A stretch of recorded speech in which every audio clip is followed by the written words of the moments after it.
I spent 6 months living inside a dark romance fantasy world, and I genuinely forgot what sunlight felt like. I'm not even joking.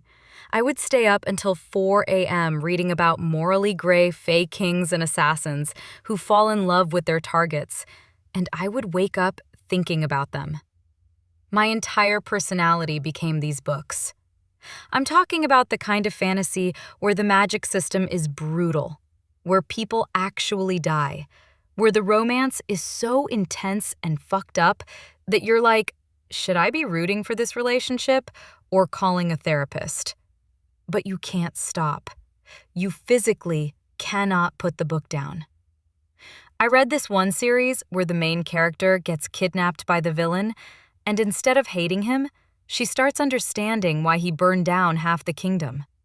And I was sat there at 2 a.m. like, yeah, honestly, he had valid reasons. The thing about dark romance fantasy is that it ruins you for every other genre. I tried reading a contemporary romance after, and I was like, where's the blood magic? Where's the morally questionable decision-making? Why is nobody being held captive in a castle? I need stakes. I need danger.